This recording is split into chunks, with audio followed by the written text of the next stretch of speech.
You were out there before the sun rises, old sneakers on, dreams in your stride. Breathing deep, just taking it slow. Rain or shine, you still show. Maybe it ain't fast, maybe it ain't loud, but you're moving forward and that's what counts. Keep running, even when it's hard. One foot, one beat, one faithful heart.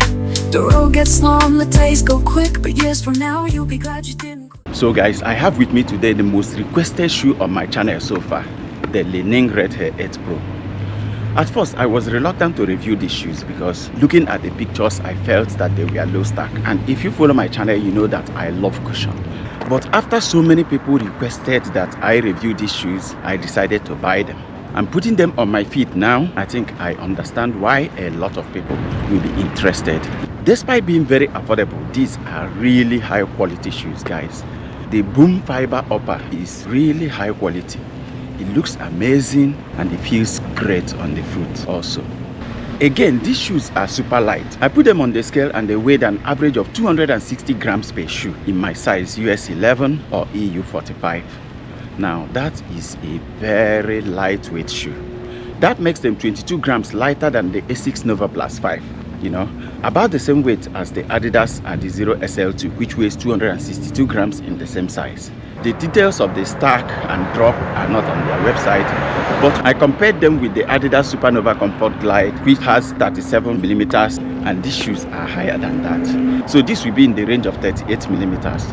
Now, they describe a lot of things that they did to help these shoes to gain nice stability, but just looking at them, of course, you will see that it has a thick plastic cage in the heel area for a nice heel support. And in the midfoot also, it has a TPU Pro bar lock, which support the arch and enhance stability. And now for the major things that runners are interested in, which are cushion, stability, and response. It's time to hit these shoes on the road. Let's see what these shoes can do. And I'll see you guys at the end of the run.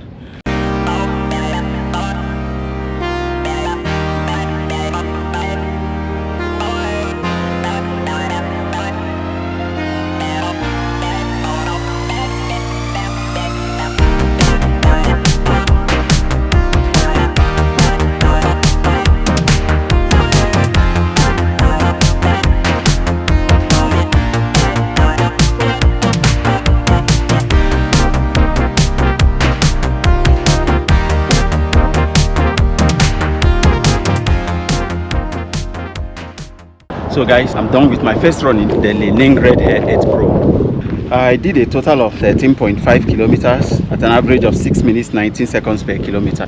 This is my first run after the desert marathon, and I want to ease into long distance running again. It was mostly an easy pace, but I couldn't resist doing some real strides in them and some fast paces, you know, some sprints also, because I wanted to see how these shoes perform when you really kick it out.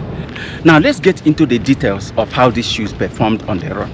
The first thing is that they fit through to size. I got my usual size in this and they fit me very well, you know. At first when I put it on, I was thinking that they are snug, but after a good run in them, I wouldn't trade this for any other size. And then the width of the shoe in the toe box is also good. In the midfoot, it's not too narrow also. I felt that my midfoot is also well supported. The stepping comfort is awesome. You know, immediately you put your foot into these shoes, you are enveloped by support and comfort. They felt soft but not super squishy like the Novablast or the Nimbus. Me at 82 kg, this completely cushioned my ride. The drop is quite recognizable. This won't be anything less than 8 millimeters because you will really feel the drop. If you're a heel striker in this, you are going to enjoy the roll that you get from landing to toe off. But then for 4-foot strikers, you still have enough cushion in the 4-foot and enough bounce from this. They felt soft, well cushioned and bounced. I am quite surprised by the level of rebound that I got out of these shoes. They were very, very responsive. You know, it was very easy for me to stride along. Whether I was running slowly or I was running fast, the midsole responded immediately and carried me along. Without being overly dramatic, I will say that the response that I got out of these shoes was comparable to the Asics Novablast 5. And these also were very nicely supportive on the feet. The lockdown is fantastic. The shoes were breathable. They are lightweight. I believe this is one of the best versatile shoes now. Yes, if I'm thinking of the top one shoe do it alls now, if I think of the Novablast 5, I will think of this shoe. But then, if you consider that I bought this shoe less than $70, I think that's a very excellent deal. I think Li-Ning is killing it these days. This is their second shoe that I'm reviewing that has completely, impressed me. They are not the most stable shoes out there, but they are also not the most unstable. In terms of stability, I will say they are mid-range. I felt that my arch was well supported. Over 13.5 kilometers, my legs still felt good. I think that overall, this is a very nice one. If you are still on the fence about this one, I will tell you, go get it. You are not likely to regret. I can't talk about the durability yet because this is my first run in this shoe. But in terms of performance, I'm giving this a 4.5/5 at $68 to $70. It even falls in the range of budget shoes, but these shoes don't feel budget at all. They feel elite. What didn't I like about these shoes? If I'm being honest, I can't really think of anything that I will say that I don't like about these shoes so far. The only place that I can say that these shoes didn't excel is probably in stability. It's not that they are particularly unstable, but they can be better.